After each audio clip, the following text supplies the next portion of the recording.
going on, everybody? Sorry I missed Tuesday, but we have an episode coming up today, Thursday. No real reason for that. Just kind of took an extra day off. Taylor left. She went away. She's back up at college.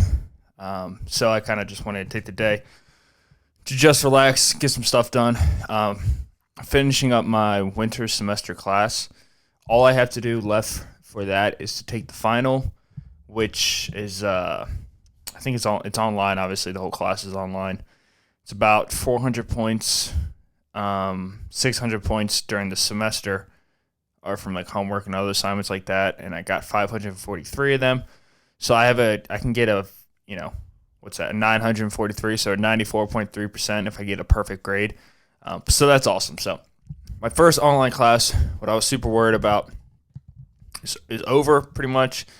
By the time you guys are watching, this is over, and it went very successful, and I feel very happy to have completed that course.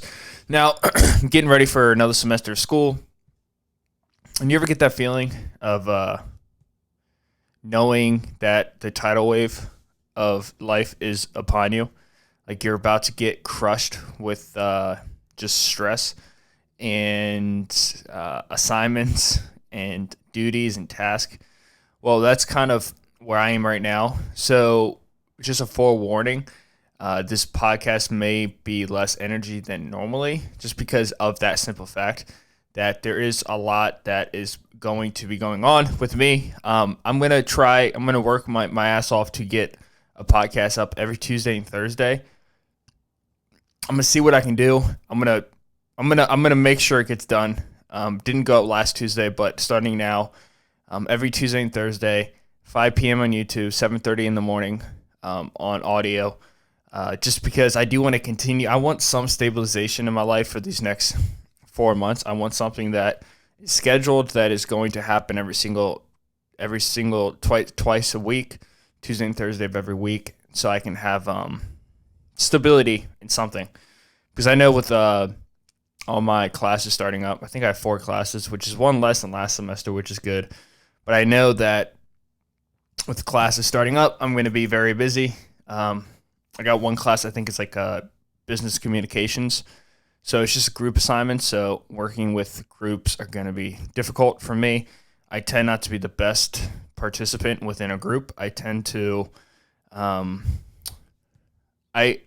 usually what ends up happening is, I actually, in the past, I'm going to be brutally honest with you, I was a kid who didn't participate. I would just give a minimal effort and hope that somebody else in the group needed the grade more than I did. This is like when I was just so afraid to apply myself to anything that I just wouldn't apply myself. I just wouldn't try, I just wouldn't care. But now with the new coming of my thought on school and education as a whole, I'm excited to apply myself in groups. The only thing I am worried about is the possibility of being the only kid in the class who cannot meet up at every time, because I'm only in class Tuesday and Thursday until 3 p.m. and that's like a strict thing because I have work and I have duties I have to do outside of it. I can't just live on campus like most of the kids in my class probably will have that luxury of doing. But with that class, I'm kind of worried about. And honestly, frankly, I don't even know what else I'm taking. I think I'm taking a finance class, which is kind of cool. I'm not taking any mathematics classes, which is a bummer. I don't know what's been going on, but I've been slowly falling in love with math. I don't know. I think in early school education, I think in the early part of schooling, everything just is forced down your throat, and there feels like a checklist of what you have to complete, and you don't really see the art of it. You just hear the sound. Like if you're in a band, or if you if you go to a concert, you appreciate the music so much more because you can see the bass player, and the guitarist, and the drummer, and the lead singer, and the backup vocals, and the lighting, and the stage crew, and they're producing this beautiful visual, highly visual stimulating masterpiece upon your eyes. And so you appreciate it so much more, but it seems like with the schools, there's none of that. You just kind of get the final painting immediately without knowing why you're getting it, what it's really for, and how am I going to apply it. And you want to know the ins and outs of it. So from my time off being in college and from my just reading of these books right here, I've slowly starting to fall in love with the beauty of math, like the magic of certain numbers, the magic how there's certain things that we can only describe through numbers, but we can't even wrap our heads around, our brains around, like dimensions. Like we can't think in a fourth dimension or a fifth dimension, and upon that. But we know mathematically, and this is way too above my intelligence quotient, which is a very hard. I don't know how much IQ is actually a proper description of your intelligence. Because I think what's most important about intelligence is curiosity and a passion to learn, because that's how you fulfill task. You can be as smart as you want, but if you don't find something curious, you're never going to apply the information that you've retained to a subject. But I think that's where I've slowly started to elevate my brain at, or at least my way of thinking, is to look at something and instead of just accepting the laws of something, doing research on why that is and how it became that, and what was the general thermodynamic laws. What were they feeling? Why were they there? Why is it that how is it that space can be forever accelerating, expanding at an accelerating rate? But what is it expanding into? Like that's a question that will trip me out. Like, what is space expanding into? Now, if you accept Big Bang and if you accept those certain the way of the universe being created, if the Big Bang is real, and in my case it is, that's what I believe. If it is real, then we know if Newton was right, which he is, classical mechanics tell us that an object will keep going unless a force is acted upon it. So if when the Big Bang happens, it will keep expanding until something forces it to stop. In our case, if I roll a marble across the table and it's a flat table, let's just say it's a flat table and it goes flat for miles, something should stop it. And if friction wasn't real, that marble would go on forever. But friction is real, so it slowly slows it down.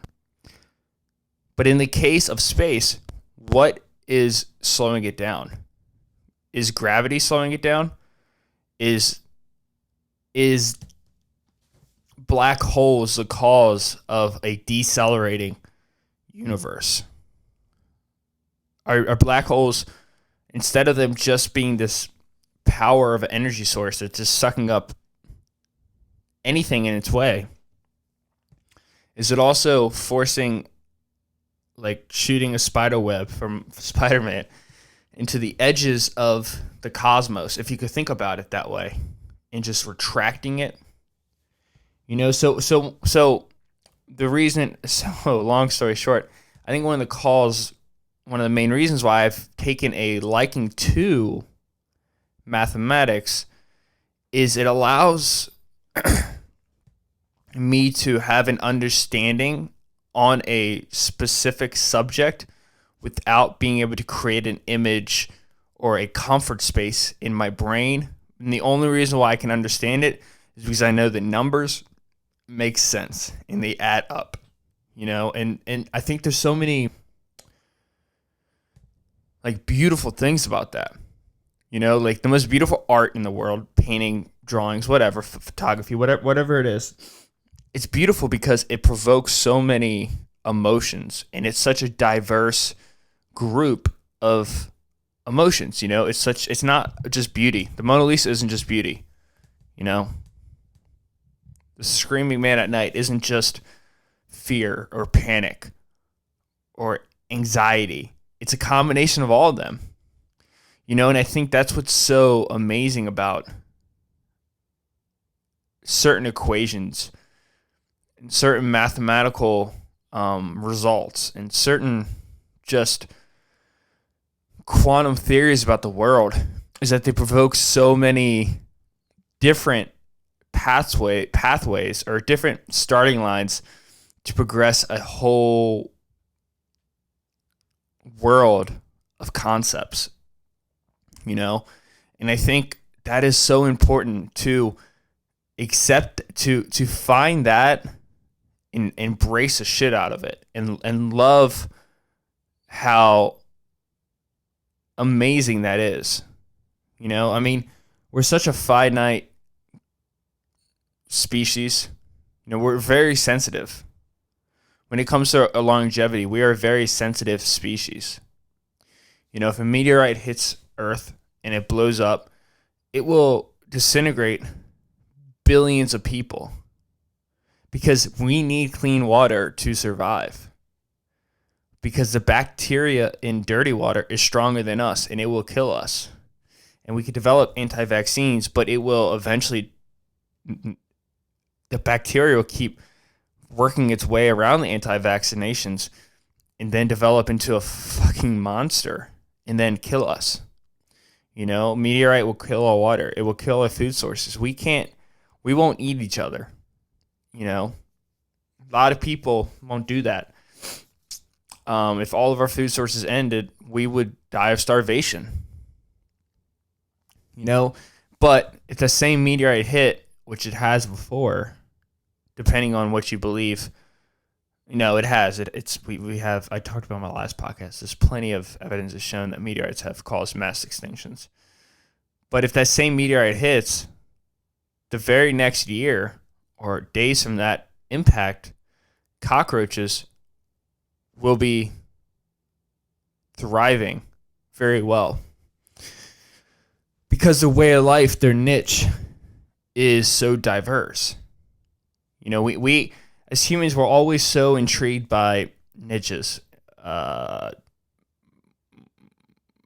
nature, your environment. But as much as we are a social organism, we're not a complex. We require a very specific set of needs to live a productive life. And if those needs are thrown off just a little bit, we lose it. We lose our mind.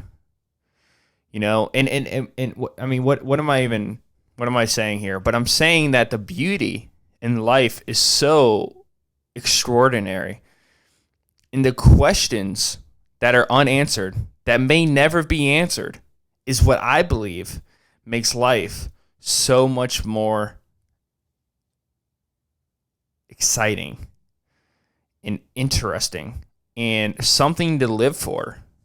There's times when you read something or you hear something from somebody and you just pause, you wait a second. You don't need to rush a thought out. You don't need to rush an answer out. You don't need to combat somebody. You don't need to argue with somebody. You don't need to make a hyper aggressive comment to win the situation.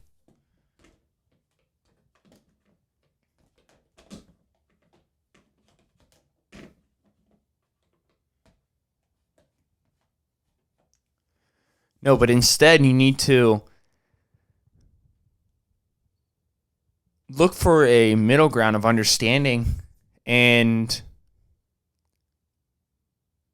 not accept what you hear, but understand what you heard,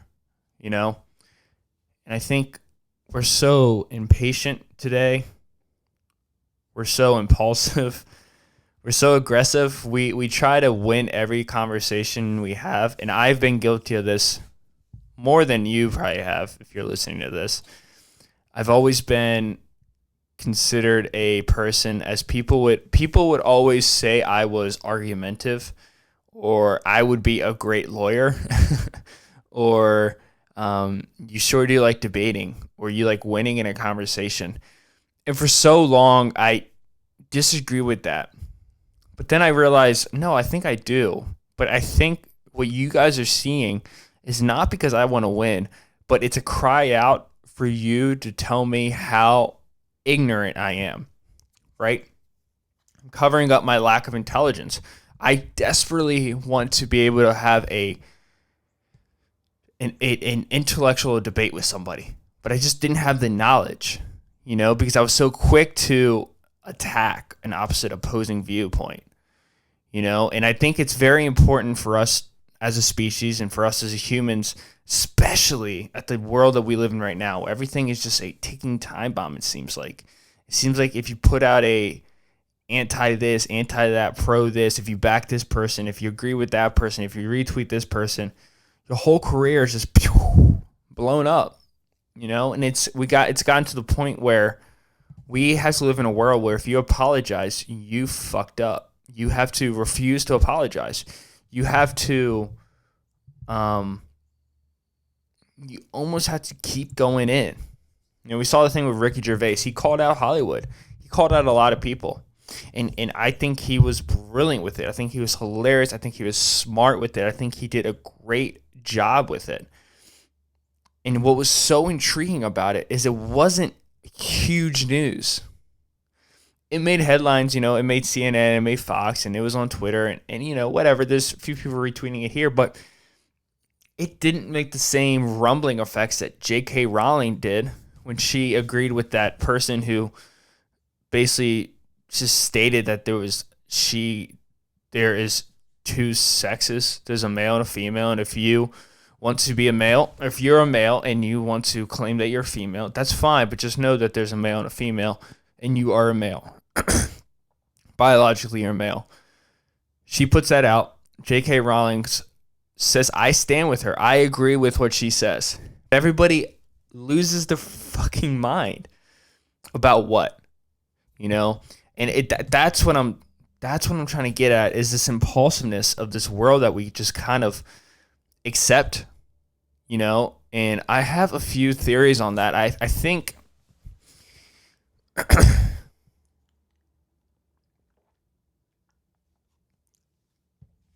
I think there's obviously there's many different perspectives you can have.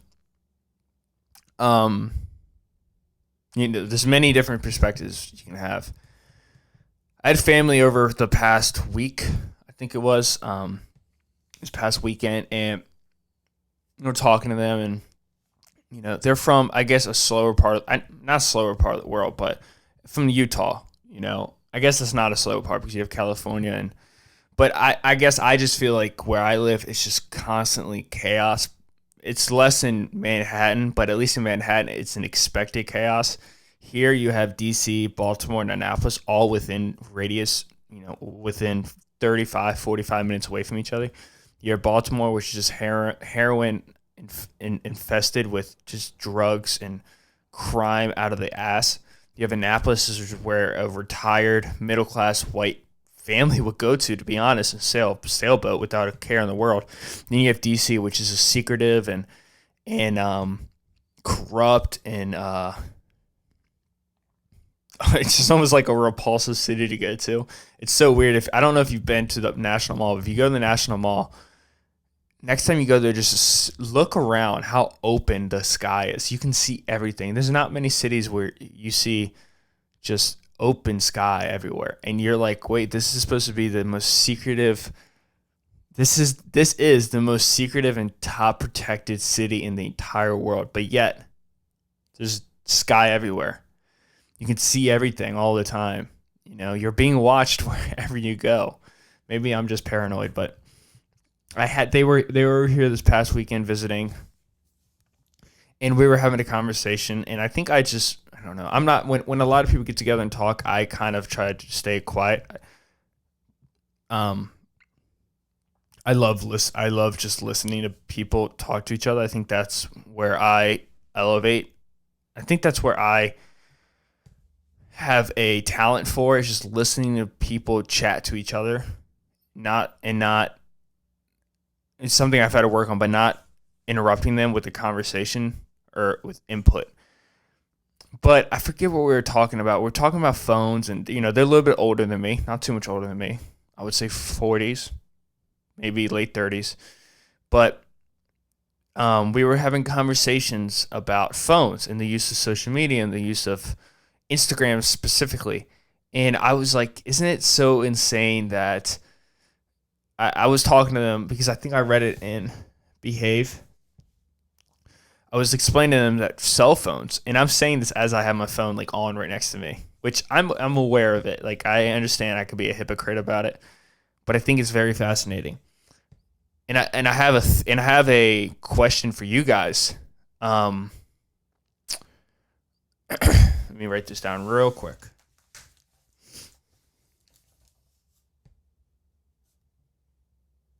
Sorry, 1 second, almost done.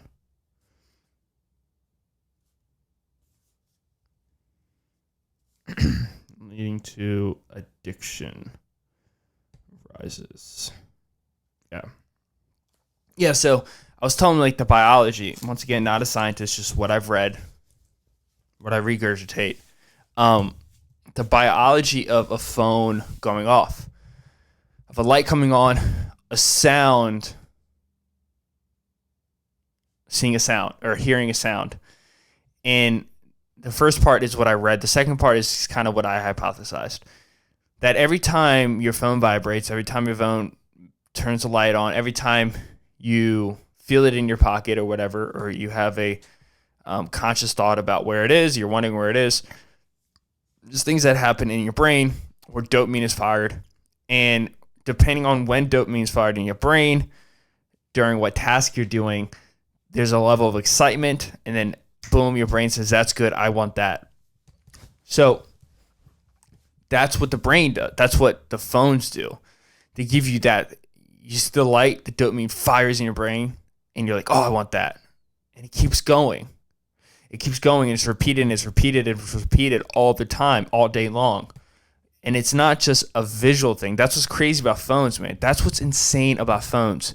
Phones aren't just a visual thing. No, they're a visual thing. You see the light come on. You hear it. You can hear the noise, right?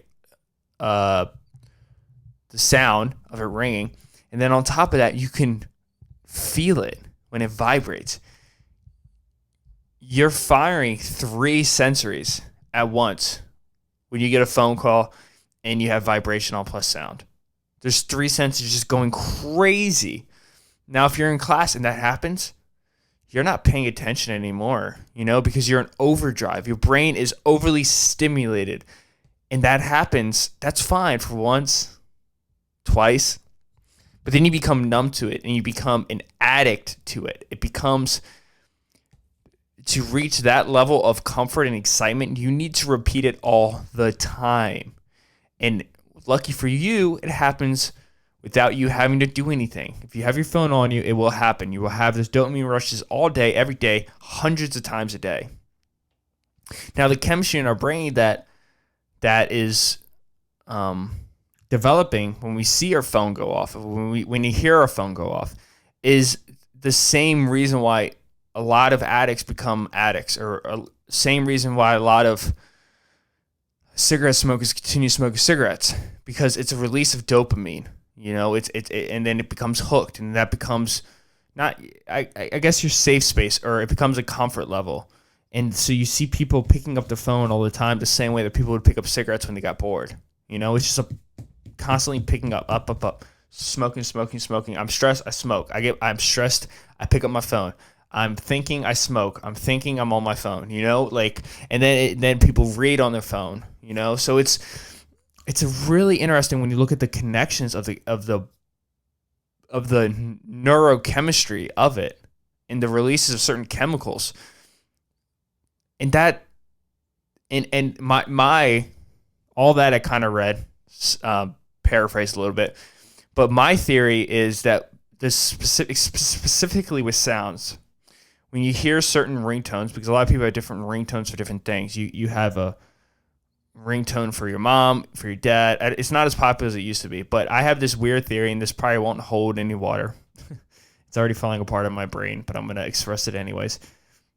That as you hear these sounds, and as you hear certain sounds for different apps notifications, if you got cash back or something, whatever it is, you develop a hierarchy of importance just from a phone.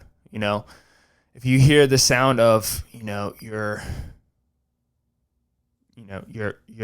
coworker calling, it's not as exciting as if you hear the sound of your bank or your girlfriend or your friend calling. It's a different sound. So you develop a hierarchy of importance, and then you subconsciously put these people in those hierarchies, and now it translated from a sound on a phone to a reality of life. I find that very, very fascinating. And this is my question I pose to everybody. And this is the question that I've been trying to think about. I've been attempting to process this in my head with, I think, failure, to be frankly honest.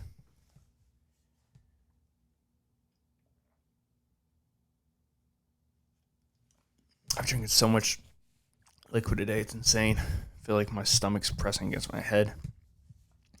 Do you think that the drug crisis, quote unquote, which I think we've always had times of recent history where we've had a drug crisis, and I'm talking more specifically overdosing. And by the way, it's falling apart in my head again, and I'm not too sure.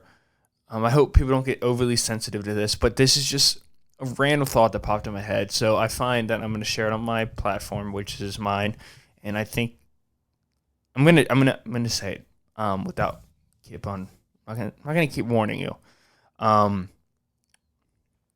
Do you find that? Do you think there's any connection there to the aggressive drug use and popular drug use that we see today among kids my age, between 20 to 35, even younger, 16 to 35? Do you think that has anything to do with the development and the invention and the wide use, daily use, addiction to cell phones?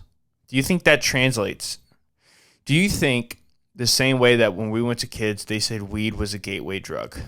Say what you want about that. I don't believe in that, but say what you want about it. Do you think the same way they say, cigarettes are a gateway drug? Do you think that phones are one day, if not sooner than later, going to be considered a gateway drug? I'm not talking with detrimental, face value issues.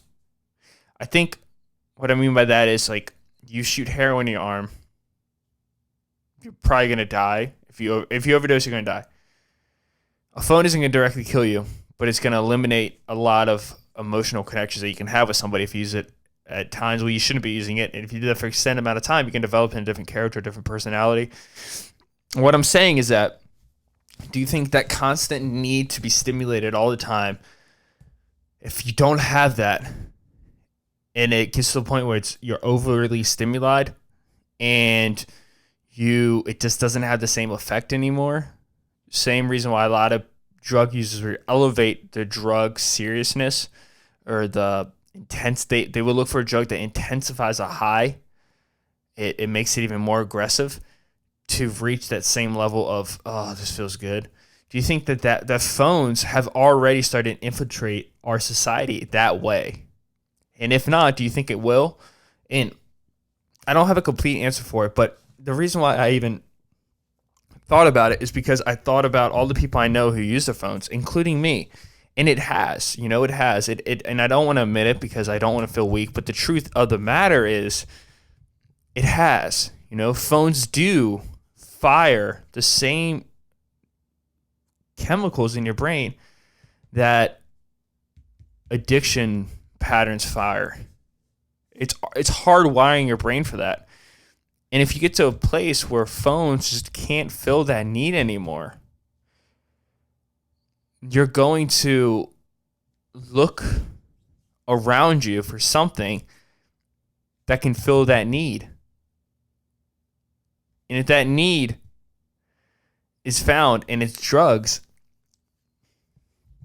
then I genuinely think that there will be a rise of drug addiction and drug users. I think it's so important. I know I've been trying to cut down severely on my phone use, the use of using my phone, and I think I've been extremely successful with it, and I think it's helped me tremendously. I don't just impulsively pick it up because I don't need it all the time. I think by putting down my phone, by engaging in conversations, by opening up a book, which I think books are so beautiful, not for the immediate knowledge that you get.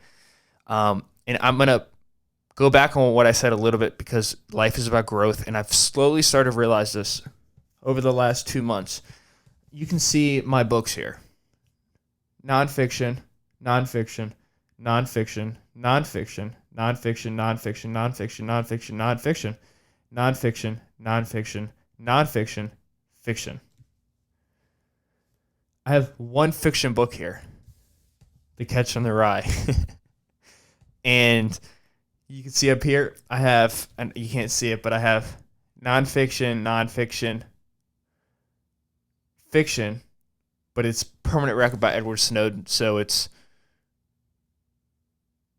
is nonfiction. Yeah, nonfiction,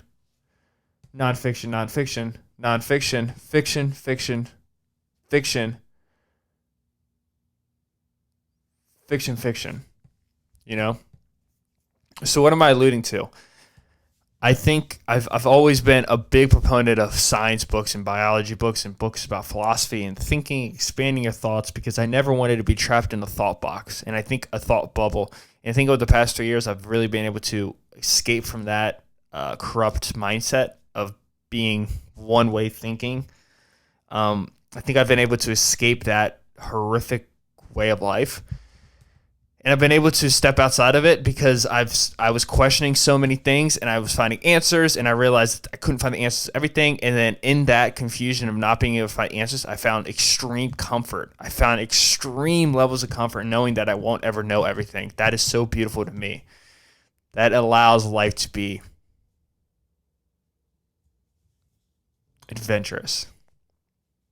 But by always reading nonfiction books, what I was finding was I could never really escape my head.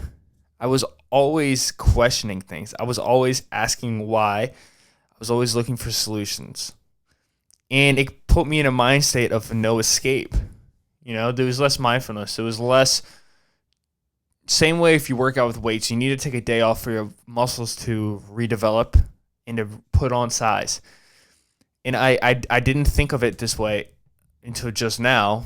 I just made this metaphor or analogy, whatever the proper term is. I'm not good with English at all. I'm so bad with it.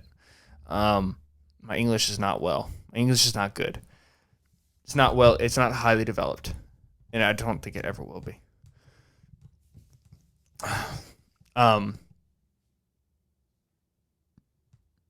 I was hyperly active in those parts of my brain. I needed an escape. I needed to go somewhere where I could just kind of go to bed and just relax that part of my brain. So what have I been doing? I've been getting into fiction lately. I'm reading a book right now called Into the Wild about a gentleman who traveled up to Alaska, passed away, but I'm about 50 pages into it. It's only a 200-page book. But after I read that book, I'm going to read a nonfiction book. Probably. I really want to read. I'm going to read Why We Sleep. But, yeah, I was so just intrigued with all these worlds that are made up in an artist's head. I guess Into the Wild is a nonfiction too, right? Yeah, because it's about... yeah, so maybe only one book I read that was fiction, Catch on the Rye. But, I think there's a whole beauty of worlds out there where you can just escape and turn off your brain. You're not trying to learn anything. Yes, you're trying to examine the characters, and yes, you're trying to almost like figure out their thought patterns. I agree with that. That is true, but I don't think you're trying to retain information to have it for the rest of your life. It's a cool story to read, Catcher in the Rye's a cool story to read. I think it's a book that everyone should read, and I think it's a book that everyone needs to read, and I think it should be off the banned books, but I kind of like. We were at the beach one time, and I was talking to my girlfriend Taylor, and I was like, "So why are some books banned?" And it's hilarious that books are banned. And this lady who's next to me overheard me. She's like, "The banned books are actually people were upset at first, but it kind of made like a mockery out of banned books. That now banned books are a subject of its own. Like if you go to a bookstore." If you go to some bookstores, like more like hip bookstores, they have the banned book section, So it's like they said, yeah, you're gonna ban us, but you can't actually ban us completely because we can still sell. Because you can't really ban ideas. That's what's so scary about Nazism and Hitler. That we can all say, oh, he's a piece of shit, but the idea isn't locked up. The idea is out there for everyone to listen to, and everyone can take it the way they want. And that's the cause of so many interpretations of the Bible, as evil, as beauty, as pain, as suffering, as happiness. And that's like one of the root causes of society's blunders is that there's interpretations of everything around us all the damn time. But yeah, I don't know. I worry about the use of technology at such a high level. But maybe we're gonna integrate with the robots and AI, artificial intelligence, so quickly that we jump from this reality and we run into a world that 1 minute seems like 1 hour seems like 1 year. We escape this simulation that we're in, and we find a world out there that is so much more. It's highly an advantage to have a addiction mind state, and they can turn off certain chemicals in your brain that make you go that way, and you go that way. Maybe we're a slave to the system, and these phones are developing us to become hyper intelligent, active computers for society to progress and for AI to take us over and treat us like slaves. The humankind could be the next slave. Every single one of us, colors, size, weight, sex, doesn't matter. All of us are going to be slaves to the computers. I mean, some people would argue that, Yuval Noah Harari might argue that has happened in his book, Homo Deus, where at the end he's talking about how we are a collection. We are creating data points for our own selfish use, but we're actually collecting them into these big piles of iCloud and Google and Facebook, and we have location on. We want to see how many steps we take. We want to see how many calories we eat. We want to see our heart rate as we're sleeping. Do we move at night? Do we do? We track people's locations when they drive. We want to know where they are. I want to know where my girlfriend is because I want to make sure she doesn't crash and die. There's no questioning facts out there anymore. The answers are always upon you. Imagination has shrunken. Many people would say imagination has shrunken to nothingness. We don't ponder anymore because you don't have to. When you're younger and you couldn't figure out an answer, you would have to ask people and to question if they're right, look in an encyclopedia, look here, look there. You don't do that shit anymore. That doesn't exist. People don't need to do that. It's on Google. Some people would say we've already elevated from being just a gel bag with organs, just bags of bones floating in space, and we're a collection of ideas for a computer system that will be plugged in, and we will turn into a huge supercomputer, and then the button will be pushed and we go back to the beginning of time. Because what are we really living in? We're living in a simulation that's out of our control. We have never had control of. We're just a slave, and we're giving information to the computer that's above us. I don't know. Maybe. I don't know. What the hell do I know? I don't know shit. Come on. Yeah, man, but it's beautiful year, right? You guys loving 2020. You guys still keeping up with your New Year's resolutions? I hope you are. I hope you guys aren't being lazy fucks and falling off. I shouldn't call you guys that. You guys aren't that. Shout out to somebody who did. I'm going to say his name real quick. I like saying thank you to people who give me this is what I mean when I say information, critical information. I needed to hear this because I knew I could make my podcast better, but I just didn't take it because I don't know why. But this guy commented on one of my last episode. He said, you need to start titling these things or something. Quote unquote, episode 57 has no meaning to people looking for podcast content, but quote, politically correct self-love. Michael Ev show episode 57 might get them to click. Do some basic how to for YouTube marketing, and this could help out a bit. Like, I love and I appreciate that so much, and it didn't come off as dickish to me at all. It actually helped me tremendously. And now if you look at like my past, I think down to episode 38. No, yeah, episode 40, I have titles on all of them.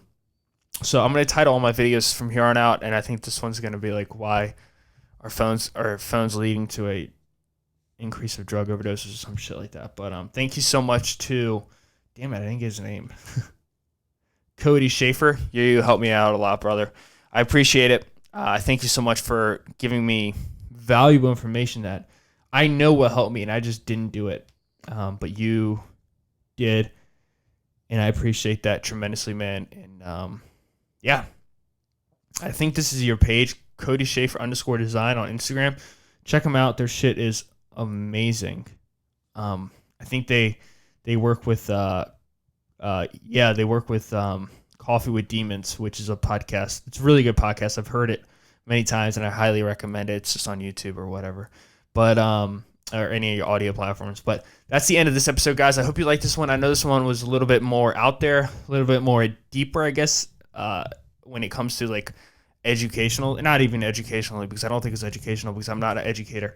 But when it comes to just introspective thinking, I think this is a podcast that I really enjoy doing. I like doing these ones a lot like this. But I'm going to go ahead and let you guys go. I will catch you guys in episode 59. We're closing it at 60 episodes. Guys, thanks so much. Have a beautiful week. I'll catch you guys on Tuesday. See ya.